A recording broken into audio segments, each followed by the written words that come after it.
Into the ropes and off. A flying tackle by and a rock kick and Buddy Rogers. Oh, he caught him right there. Let's go.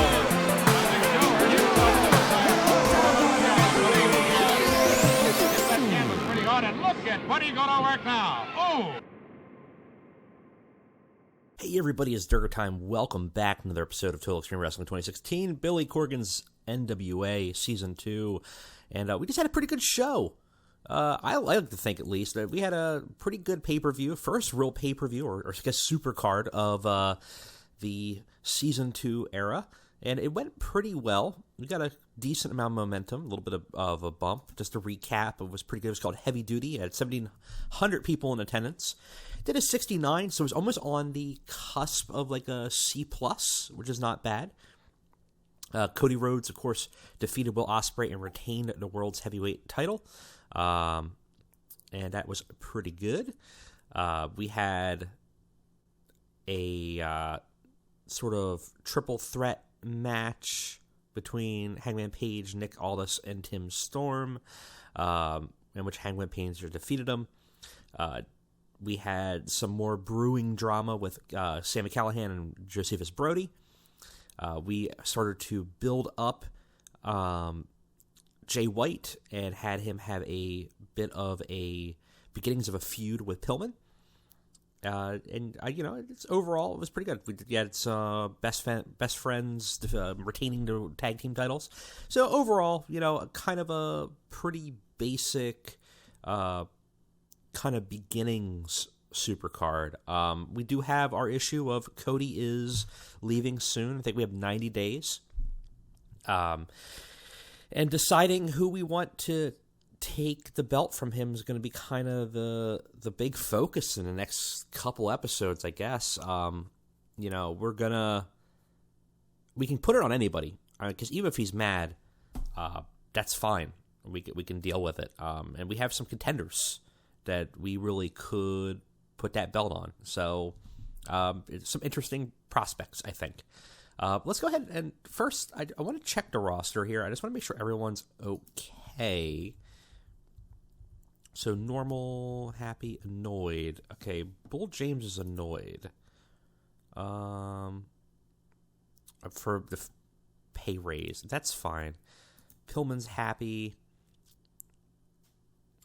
So that's interesting. Pillman does think that he could be in the heavyweights contention. Your upper mid-carder. Yeah, you could. That's a prospect. Everybody else seems pleased. Cody's extremely happy, even though he doesn't want to stay. Sure. Seriously. Irritated. Why are you irritated? Being left off Heavy Duty. Yeah, well, whatever. Happy. Icarus is our Carl's Jr. presents North America title champion. Irritated. Probably also being left off. Well, not everyone can be on, so. Ronda's irritated about what? Being left off Starrcade? Well, you're not going to be on every show. Actually, it's another one that we're probably just going to get rid of. Why are you so mad? Furious at being at a booking. Oh, right, that one. Whatever. Some people are not that happy with us, and that's to be expected. That happens. So Chucky, Will, Cody, and Tessa all are hurt a little bit, wearing them thin. We have to keep that in mind as we go forward, because we don't want any of them injured. We really don't have that depth of a roster where we can kind of deal with significant injuries. It's really not where we want to go. Yeah, I think that's it for the back end. I don't think we have anything else to really focus on. So we got Starrcade, and we do have to have another show. When is... Actually, I should, before I look and start moving forward,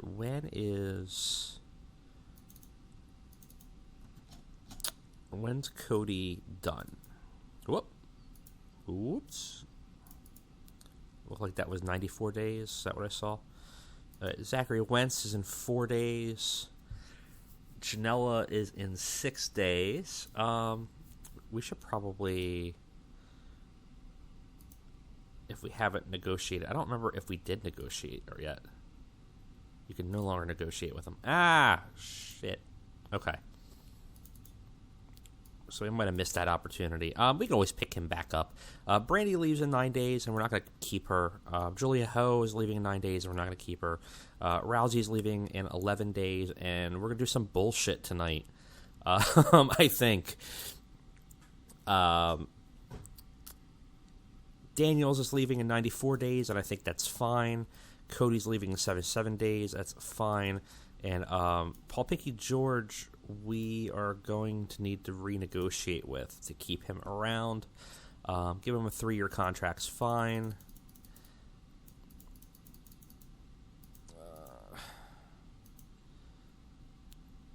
He currently makes $900 a show. We can't go much lower than that. We'll do $900 even. We'll be fine. He will very likely accept. He is our heel manager. And that's the other thing. We actually have to, and probably this episode will be the one we start to do it on. We have to start moving forward on some storylines. I've kind of been in a holding pattern, kind of trying to almost fill some loose ends. But there's definitely some major storylines that we need to focus on. And I think the moving the title belt picture is definitely going to be a big one.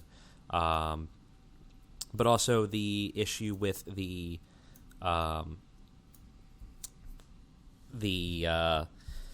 Founders Championship, which is basically our version of Money in the Bank, is still being held. And we at some point need to have it, because we did have it set up that in a year, if it's not used, it will be fought over in a match of the owners, or the current owner's choosing, however he wants it set up. So Pinky will obviously stack it in his favor.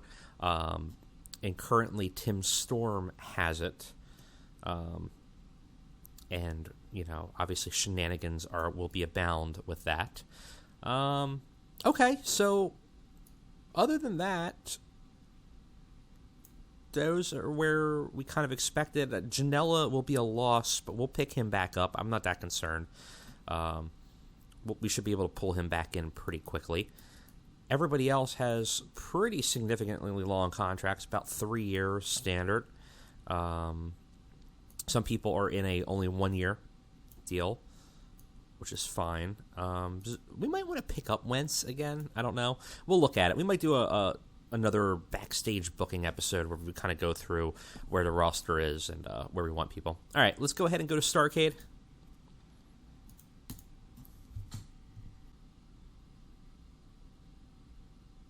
Okay. Oh, that's odd. Don't know why the Tri-State Susie's Tavern would be the one that we were auto, but County Fair sounds right. that was weird. We do have some locker room incidents. So despite some general negativity, we got a hella strong backstage rating. Jay White caused heat with Kevin Condren when he kept being openly critical of in-ring work. Well, stern warning. That's fine. It's not really that big of a deal. We'll clear the air again, just to give all the people that are irritated a little bit of a bonus. Perfect. Okay. So that does boost us down a little bit. Tessa's working elsewhere. Viper's working elsewhere.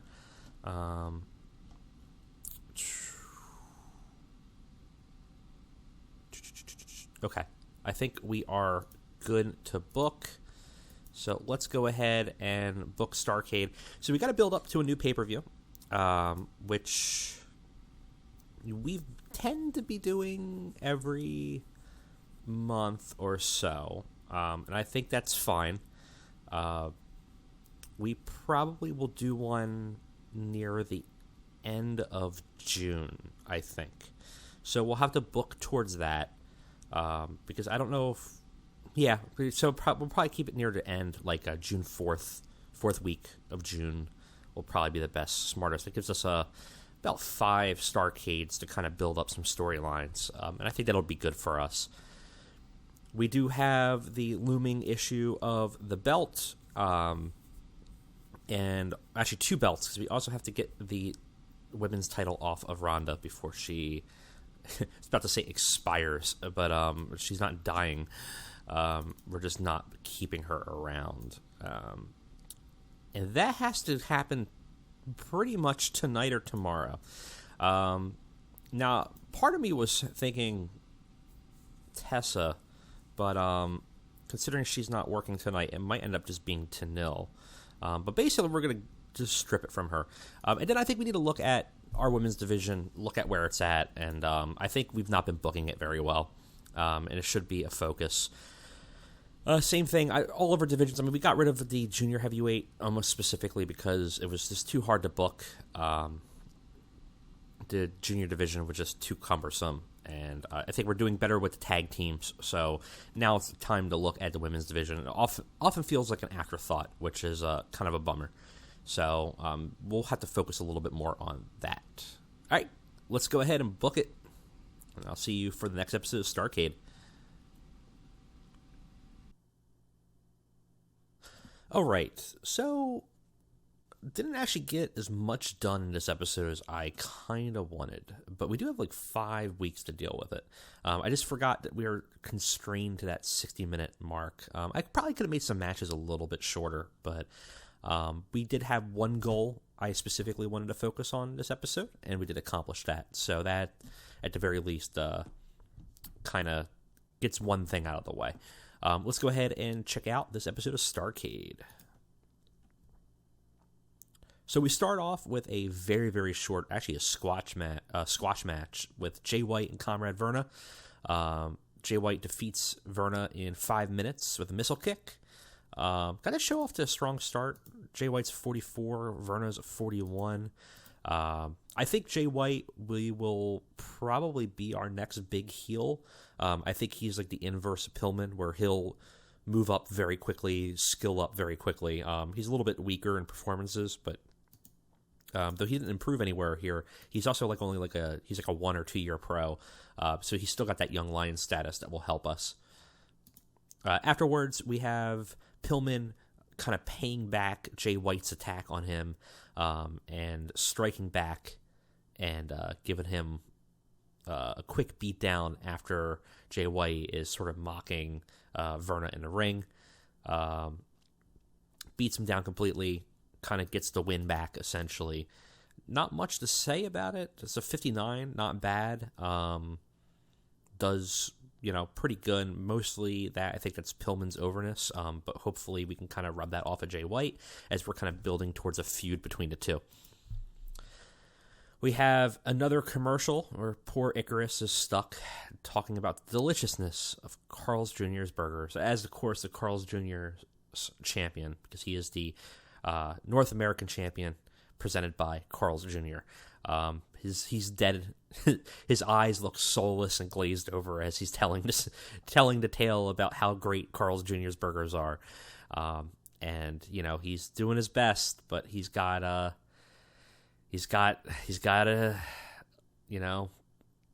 sell those burgers. It's unfortunate, but that's what he's got to do. Afterwards, Rousey has a promo, and she basically cuts saying that she's undefeatable. She's proved it in her MMA career. Well, sort of. We'll gloss over the reality of that. That she's been undefeatable here, and that basically everyone should stop bothering trying to challenge her, because no one in the roster will be able to beat her. Pinky comes out, and since she is technically a face, kind of gives her a challenge. It says that she's actually going to have a multi-woman match at the main event tonight for the championship, because if one competitor can't beat her, then let's see how she does with multiple competitors. She's furious about the whole thing. Rousey was fantastic. Pinky George underperformed. Did get the crowd hotter, though. It does okay as a 50, which, isn't horrible, all things considered. We have a exhibition match between the Rhodes brothers, tagging together, fighting the Von Erichs. The Von Erichs have a formidable match and try hard in 12 minutes, but ultimately Dustin Rhodes takes the win and defeats Marshall Erich with a quick roll-up. They had great chemistry out there, which we know. We're hoping that just giving them a match and a decent size match will kind of rub off some popularity for the Von Erichs. They're not bad, like 34 for like a lower card tag team. And obviously we wanted to kind of just give more tag team matches a chance, and hopefully exactly what happened here, give them an opportunity to improve some performance skills, and the rub of wrestling with the Rhodes brothers might help them as well. Gave them a pretty good match, and I'm pleased with that. We have a backstage segment. Icarus barges into Billy Corgan's office and begs him to take the company back, which is very odd because Icarus was actually a crony and still kind of is for Paul Pinky George, sort of. And he's basically saying, please, I hate it. I hate the shtick. I hate having to sell my soul for these goddamn burgers. Please find a way to bring this back. And Billy Corgan's like, my hands are tied. I can't really do anything. I'm sorry. I'm just a commentator now. I don't have full control over the company. And Icarus just looks deflated and just depressed and sad and just completely falling apart at the seams over having to be this sort of corporate shill. We have the main event segment. Ronda Rousey has her entrance as a champion, and finally has her match. It's actually pretty good. 4-way between Ashley Fox, Rachel Ellering, and Tenille Dashwood. In it, Tenille actually defeats Rachel Ellering. Actually, she defeated Ronda Rousey by pinfall. With a roaring elbow, and wins a women's title. In terms of in-ring work, Ronda was much, much better than everybody else, though Tenille's not horrible. Ashley Fox is kind of our next generation wrestler that we're kind of building, though. She's actually better than Tenille. But nobody has that in-ring performance. And so that's going to be a problem, but that's something we're going to have to look at. We're going to have to find some strong female wrestlers, I think. I think that's what we're going to have to build towards. Ronda was improving her performance skills, which does not help us at all. And now Tenille is now once again the women's world heavyweight champion. And she just celebrates outside, holds up the belt, and ends the show with her win. C-, it's not bad. Increased her popularity in pretty much everywhere. We do have some rivalry issues where our show looks a little bit worse than others, but I think that's fine. I think where we're at, it's not that big of a deal. Time to heal. Rhodes still hurting. Rachel Ellering's upset about her booking, and we got a 0.3 is not bad, actually. Or 0.03, actually. Ronda's really upset about that loss. And too bad. So, whatever. So we only really built one thing up, which was the building up the women's title. And you know what? We actually got some time. Let's change it up a little bit. Normally we end the show here, but I kind of feel like this was a bit of a shorter one. I want to take a look at some female wrestlers. Let's see who is available. That is at least, let's say, regional level. In terms of skill, I'm looking for good in-ring workers and good star power, maybe? Okay. And I'm looking for female. Okay, let's see who's out here. At that level, not a lot. Oh, also, I should probably say I want to hire. That's probably going to really limit it. Okay, so let's let's get rid of the star power and see what we're at. No. Too many other places. Like, most of these wrestlers pretty much are in way too many places. And I don't really want to deal with the booking issues of that. I'm going to say unemployed. Nothing. Holy shit. What? When did she get knocked out of there? Done. Done. Easy.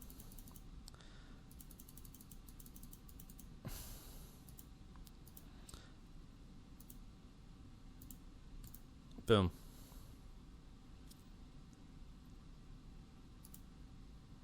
Make that contract in no time. Naomi, we had, actually, and we kind of got rid of her. Alicia Fox, I'll pass. Tamina, I'll pass. Wow. That was interesting. Let's just continue to look out here, though, and see what other interesting options we have. I would like one or two others. You know, I like Holodead a lot. It might not be a bad option. Britt Baker's okay. Kind of average everything. You know, we'll look at it later. I think that was a good get. All right, we're going to end it there on an awesome steal of a wrestler. That makes me really excited. And next episode, we will probably look a little bit deeper at the roster, see where we're going to be at post departure of some of the wrestlers, and we start building up towards our next pay-per-view. Thanks, guys. I'll see you around.